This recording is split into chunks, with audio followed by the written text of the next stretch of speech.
So, I mean, the pronoun that you would use would be bi, right? Or is that So like my pronouns would be she, her, hers. she? Okay. Pronouns is more about gender identity and presentation, Okay. whereas my sexual orientation or my sexual preference, if you will, is bisexual. Okay. Yeah. Good question. Yeah. So, as a person who's an ally or feels as an ally, what are some things that they can do to help, make you feel comfortable or help support you in any sort of social situation? Something that...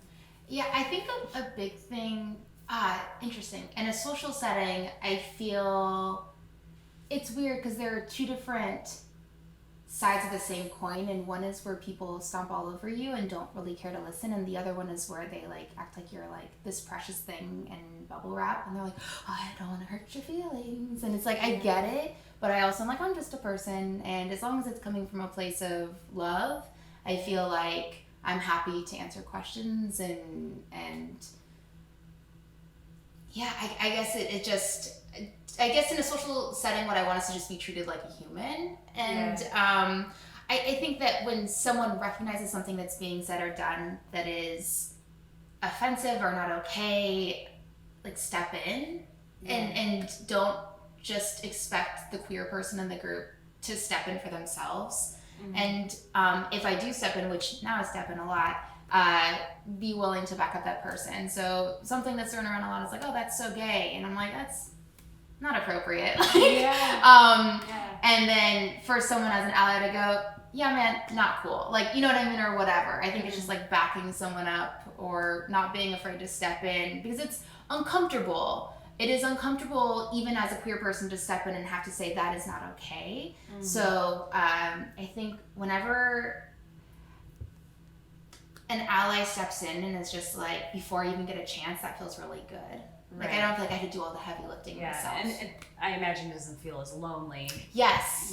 Like you have somebody has your back. Yes. So. Are she, her, hers, are those your pronouns? You identify as a woman? Yes. Great. Yes. So, as a woman, even, right, if you've been in a group of guys and a guy says something inappropriate and you're the only woman, and so it feels very like, well, I don't want to be that woman that like is like ruining the fun or like, being the bitch or whatever. But if another dude steps in and is like, hey man, don't act like that, you're like, oh, okay, cool. I have at least one ally in this group. I didn't have to do all the heavy lifting myself. And it seems like common sense when you put it like that. Yeah. It's so, I get the need to be able to explain how it works, like what will work and what helps. But it's interesting that saying it like that, it just seems like it's common sense. Like, you should know that because we've all been there in some sort of group where we, don't, like, exactly like you said, like you feel like you're a loner and you have to defend yourself, but it's nice to know that you have an ally. Totally. So yeah. But going off of that, have you, like, been in a situation where a well-meaning ally, they mean well, but like it just comes off as like they're demeaning or they're kind of muting your identity by saying something like, I don't see you as a queer person, I see you as a person. Is that hurtful? Something like that? Yes and no. I mean, I think the first thing that's like coming to mind, especially as someone who's bi, is people that are really well intentioned, and this just happened the other day. They'll be like, oh, well, yeah, you're a lesbian. And I'm like, I'm not a lesbian.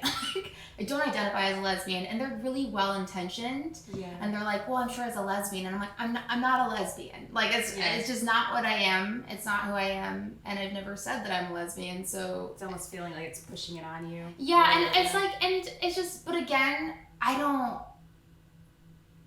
it's not that I walk away feeling angry or like I want to like punch them in the face. I'm just like, oh, that's just not correct. You know what I mean? And I think that for me, whenever it comes from a place of like love and purity, I just am so much more willing to be like, oh, it's actually, I'm not a lesbian. You know what I mean? It's yeah. it's not as big of a deal because I'm so used to hitting walls of ignorance and people who don't want to know the difference that if someone's like open and willing to listen, I'm just so willing to like be like, oh, let me just share with you what I actually identify as. So it sounds to me like it's a lot about intention. Yes. It's about like, as long as they mean well and they're trying trying to, understand and change habits that, have they've, habits. Yeah. Well, I mean, look, and I'm a person. I fuck up. I've fucked up.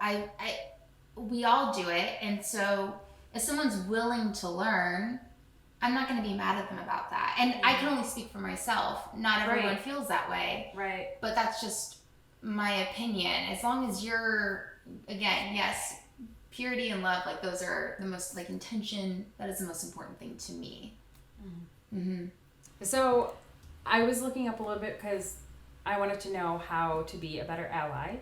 And one thing that I read was, don't be afraid to confront your own bias. Like, are there any biases that people who want to be allies, who view themselves as allies, are there any biases that they have that they're not aware of that, maybe they should think about? Yeah, I think that's person to person. And I always think that one of the best ways to counter that is to just listen and being open to listen. And it's hard because even as a queer person, I can't represent the entire queer community. Right. And so that's where it gets tricky because what I prefer might not be what other people prefer. Yeah. So yeah, I mean, I'm sure it just depends person to person and everyone. I mean, I come in with my own biases and you come in with your own and everyone in this room comes in with their own. And so I think it's just even being willing to acknowledge that you come in with a bias or biases of some sort, you're just like leaps and bounds ahead of anyone else because then you're looking for them, and when you meet them, you're probably more willing to question them. And so I think even just asking like, oh, are there things biases that I bring to the table already puts you ahead of the game. Yeah, and I completely understand that from everybody's different, everybody's their own person.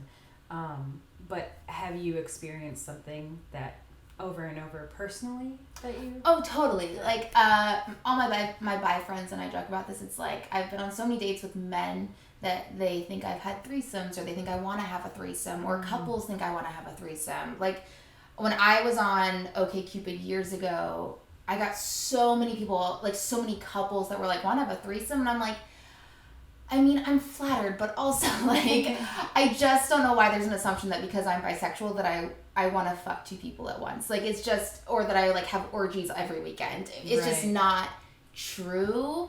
And some people say it as jokes. And I've had a lot of female friends that I'll come out to and then they assume I'm in love with them. Or or that I like them, or that I'm attracted to them. I had a friend years ago. We're not friends anymore. When she found out I was bi, she was like, "Well, are you attracted to me?" And I was like, "I mean, you're not really my type, and so no, I'm not." And she was offended that I wasn't attracted to her.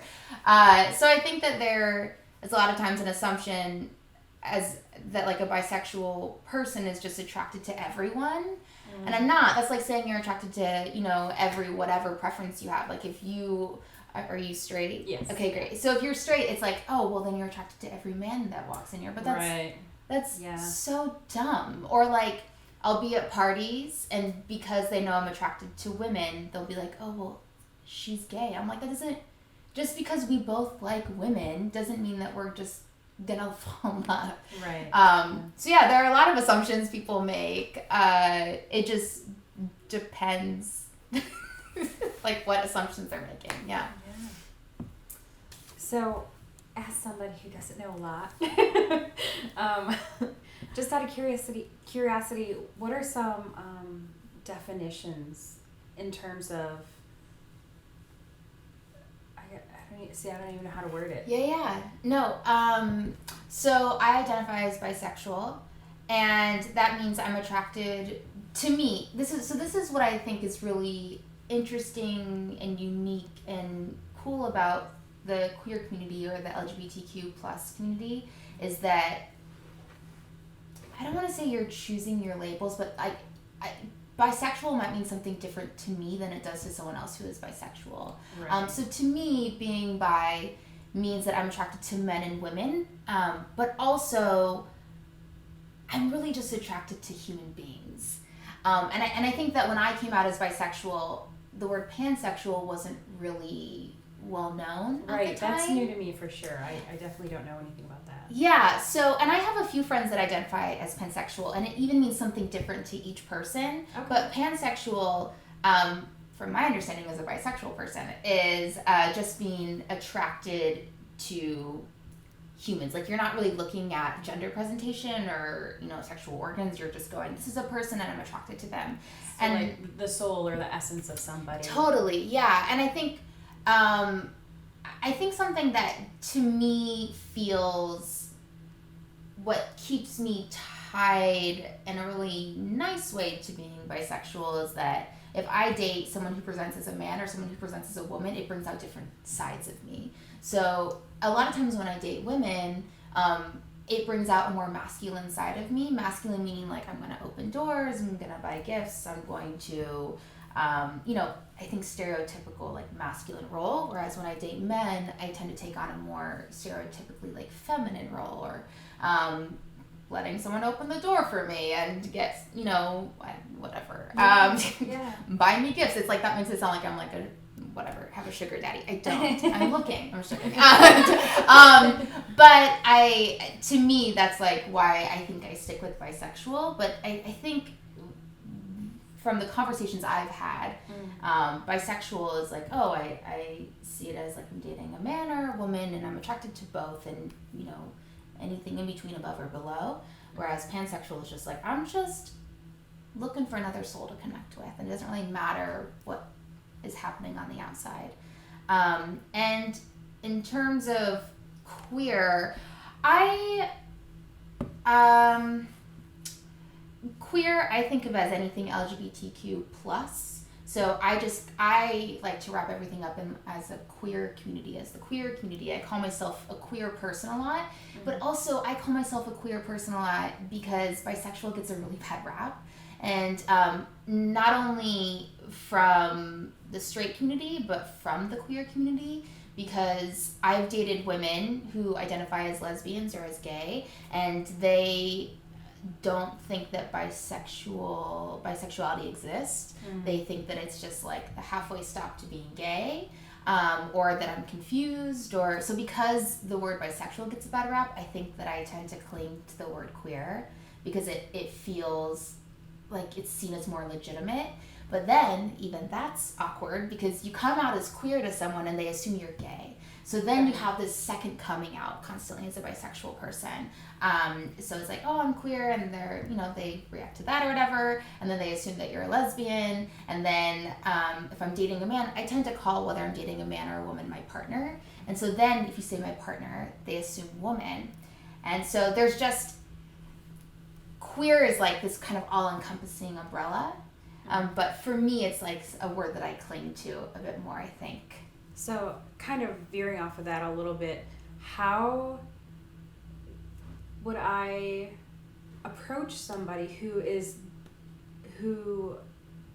I don't want to offend them. So like, do I, for you personally, would I approach you like, what pronouns do you like? Do you prefer if somebody asks you, or if it just kind of comes out in a conversation as you get to know each other? Like, is it awkward to straight up and ask? You know what's interesting? And I think this is easier for me, if you will, because I think people look at me typically like in like the straight world and they go, oh, that's a woman. And so I don't think I have to explain my pronouns to people. And so I think it's different for everyone. What I will say is that let me explain it like this. I was at Outfest Film Festival recently, and what's so great about Outfest is it's an LGBTQ plus film festival. And so the diversity within the queer community is incredible. And there are a lot of people who told me that they identified as trans, and they had shirts that said, "Ask me my pronouns." Yeah. And so, like, as someone who presents as the sex and the body that I was born into, I'm like, oh, is that offensive? Like, I wonder the same thing. But what I have found with just people in my circle and people that I've met is people would rather just ask. I mean, if you walk up and I'm like, "Hi, I'm Malerie, what are your pronouns?" Like, that might be a little, Yeah. you know what I mean? A little abrasive, I think, kind like, of, yeah. I don't know. So it's like, it's hard for me to answer that question because I think that people assume the pronouns that I want, and those are typically correct for me. But I have found that people I know would just rather you ask than make an assumption, Mm-hmm. right? Like, I think that people assume that I'm straight, especially if I'm dating a man. Whereas Right. if you just came up and said, "Oh, do you identify as straight?" And then I feel giddy that I can be like, "Fuck no, I don't. I'm bi." Like, you know what I mean? Yeah. I, like, am ecstatic to, like, share a piece of myself. But again, it's like intention. Yeah. So I think it's okay to ask. I don't know that it's really my place to answer that question, but as, like, myself, From your experience, yeah, totally. I think that asking, honestly, is just, like, the best way. So also, and I definitely feel like this is important for, like, younger people, or maybe Mm-hmm. people who haven't fully explored, like, how they identify. What can we do to help? What can everybody do? Mm-hmm. Not just allies, but, like, what can everybody do to help them feel comfortable? You know what I mean? Like, and feel like they can be themselves, and it doesn't matter if they're not clear yet, or if they want to identify and come, be open about it. Mm-hmm. I think that there's a lot of work that has been done, and we've come really far. There's still a lot of work that needs to be done, and I think that happens socially, politically. I think it happens in the media, and as an artist, what I love is that just having more representation is so important, because growing up and being bisexual, I didn't see anyone that was bisexual. So to me, I saw Ellen DeGeneres. Ellen is awesome. She's Right, yeah. fucking great. But, like, she's a lesbian, and, her presentation and, like, her expression of gender is very different than mine. And so I was very confused about who and what I was until high school, when I, like, Googled on the internet and was like, "Oh, I'm bisexual." And then Tila Tequila came out with her reality show shortly after that. But, like, that was my only representation as someone who was bisexual. So what I think is really beautiful about what we do as artists and entertainers is that we can reach people that are, like, in the country in Arkansas with a character who's bi, and they can go, "Oh, that's me," or "That's a version of me," or "I see myself in that person." And that's really, really, really powerful. And that's what I love about what we do. And that's what I love about TV and film, is that you're reaching people that wouldn't normally get reached. Mm-hmm. And just having someone to point to and go, "Oh, that person is me," that would have completely changed my life, honestly. Cool. Yeah. Thank you. I Yeah. appreciate that. Yeah. Is there anything that you think, for me to be a better ally, what can I do? Like, what advice do you have? What are things that you want me to know that I might not have asked?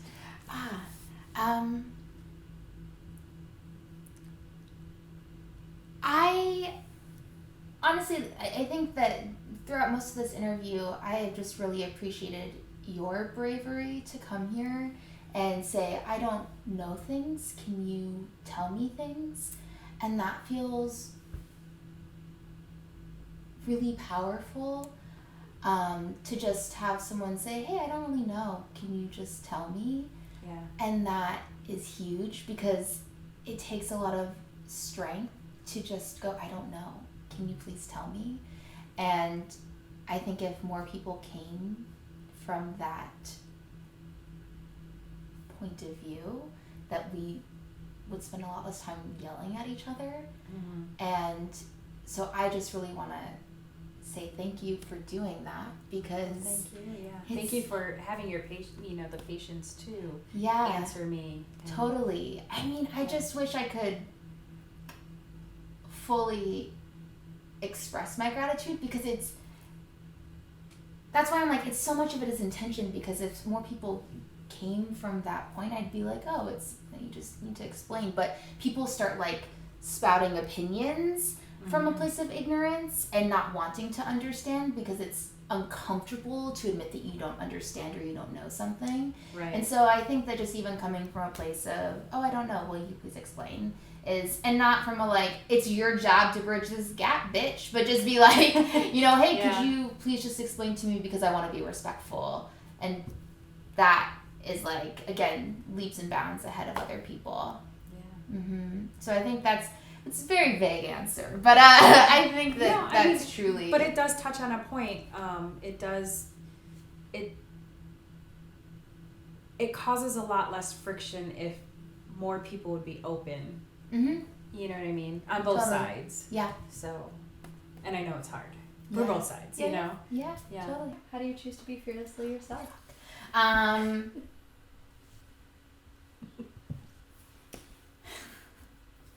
It's so interesting because I feel like what myself is changes and shifts, and I think just allowing myself to change and shift is a huge part of that, and allowing myself to change and shift without judging myself.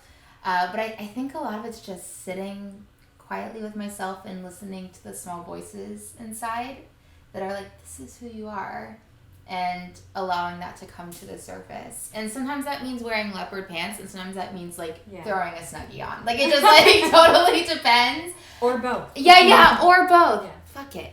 Life is short. And so I think it's just, for me, wow, what a really beautiful question. I think for me it's just not censoring myself, because I think it's really easy to be a people pleaser, especially as an artist, which is ironic, right? Yeah. And I think for me it's just saying, oh, I don't really care what anyone's gonna say. I don't care not allowing other people to infringe on my happiness and what brings me joy. Yeah. For the pure sake of me being joyful. Yeah. Yeah. What about you? Well, I think you said it perfectly. Oh, I, especially lately, I've been working on trying to grow as a person, try to, I guess, you know, for instance, admitting that I don't know something and trying to learn more and trying to understand more, trying to be less guarded, because, you know, I get nervous of what people think too, and trying to be a people pleaser, and being in entertainment and, you know, the creative world. You want it to be good before anybody sees it, but it's never gonna be perfect, you know? So you always see what needs to be fixed, and that's just something that you have to, you know, so people can see who you are and see. So I'm just getting comfortable with that. Isn't it really, weird how we apply that to our work as well as us as human beings? Yeah, and I know it's not just the creative world. You know, like engineers, I'm sure they want it to be perfect. Lawyers don't want to look bad. Yeah. You know, they don't want to misrepresent their clients. You know, doctors don't want to, you know, mess up somebody's life. So I think it's very applicable to a lot of people in different ways. Yeah, totally. Awesome. Thank you, guys. Thank you. Thank you so much.